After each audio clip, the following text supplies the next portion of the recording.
से गुजरते हो और वहां पे अगर किसी किसान और किसी की पैदावार को नुकसान होता है तो उसको बचाओ। इसलिए 84 लड़ाइयां हुई और उन लड़ाइयों में केवल 1014 लोग मरे, दुनिया का सबसे बड़ा रिकॉर्ड है। और जब प्रोफेट मोहम्मद जब मक्का में आए अपने पूरे सैनिकों के साथ, तो जिस मक्का वालों ने उनको अपमानित किया था, जिस मक्का वालों ने उनको पत्थर से मारा था, जिस मक्का वालों ने उनकी जान लेने की कोशिश की थी और उनकी तकलीफ के चलते उनको हिजरत करनी पड़ी थी, उस मक्का वालों को उन्होंने प्यार से जीता। और वो मक्का की जो फतह थी, ऐसी फतह थी जिसमें खून का एक कतरा भी नहीं बना। प्रोफेट मोहम्मद को जितना अपमानित किया गया था, प्रोफेट मोहम्मद की जिंदगी को जितनी तकलीफ दी गई थी, अगर वो चाहते तो जिस समय उन्होंने मक्का में प्रवेश किया, मक्का की फतह की, उस समय हजारों लोगों का कत्ल करा सकते थे, लेकिन एक भी खून का कतरा नहीं बहा और बड़े प्यार और मोहब्बत के साथ उन्होंने मक्का को फतह किया। इससे यह बात सामने आती है कि शांति और अमन इस्लाम का मकसद है। तलवार उठाई उन्होंने, तलवार इसलिए उठाई कि तलवार उठाने का उनको हुक्म था, मजबूरी थी तलवार उठाना, कि अगर तलवार नहीं उठाते तो मजहब का क्याम नहीं हो सकता।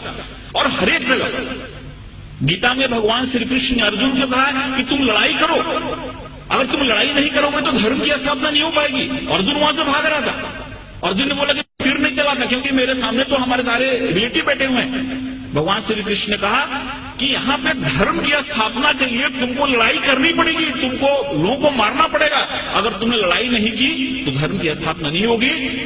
तो एक विशेष परिस्थिति में हमको लड़ाई करने की भी जरूरत होती है। वैसे प्रोफेट मोहम्मद ने अगर लड़ाई करने की बात की तो वहां पे की जहां पे लड़ाई करना मजबूरी था, और वहां पे अगर लड़ाई नहीं होती तो शांति की स्थापना नहीं होती। इसलिए ये बात हमारे सामने आती है कि सबसे बड़ी जो बात है कि इस्लाम जहां जहां उन्होंने उनको जहां जहां वो लोगों को मार सकते थे, जहां जहां खून खराबा हो सकता था, वहां पे उन्होंने खून खराबा नहीं होने दिया।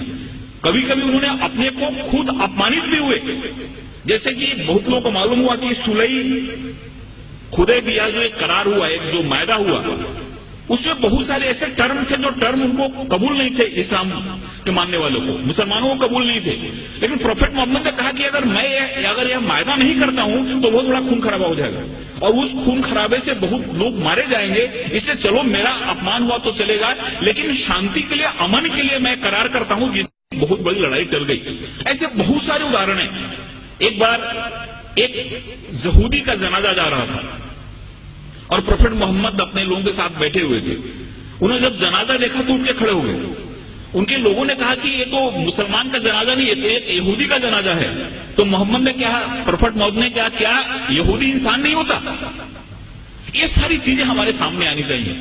उस बूढ़ी औरत की कहानी मालूम है कि उसको ऐसा लगता था कि यहाँ पे इस्लाम बढ़ रहा है, मोहम्मद नाम का ऐसा शख्सियत है जो सबको इस्लाम में ले जा रहा है, इसलिए गांव छोड़ के जा रही थी। उसके सर पे गठरी थी और गठरी उठ नहीं रही थी। एक नौजवान आया और बोला कि माता जी मैं आपकी मदद करूं, आप चलो अपनी गठरी में गांव के बाहर छोड़ देता हूं। औरत ने उनको गठरी दी और वहां से नौजवान उस गठरी को अपने सर पे लिया और गांव के बाहर गया और बोला कि अब ठीक है, आप गठरी लो, जाओ। उस औरत ने पूछा कि कैसा नेक इंसान है जो अपने सर पे मेरी गठरी लेके जा रहा है। उसने पूछा कि तुम्हारा नाम क्या है?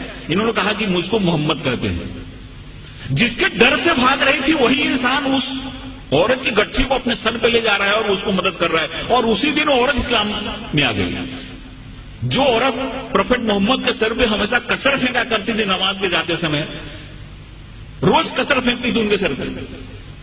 एक दिन जब उसने कचरा नहीं फेंका तो मोहम्मद जब लौट रहे थे, प्रोफेट मोहम्मद, तो उन्होंने देखा और पूछा कि औरत कहाँ है? लोगों ने कहा कि वो बीमार पड़ी हुई है। वहां पे जाके उन्होंने उसकी तबीयत पूछी।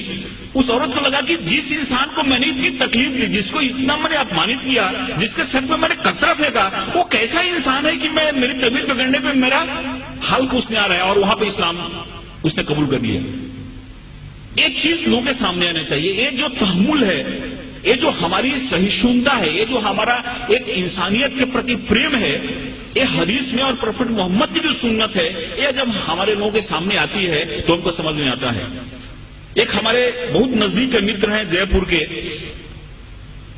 उनको कई बार मैंने मुशायरे के लिए बुलाया। उन्होंने दो चीज मुझको बताई। ये दोनों चीजें मुझको कहीं रेफरेंस मिला नहीं है, लेकिन उन्होंने बताई, उन्होंने पहला ऐसा बात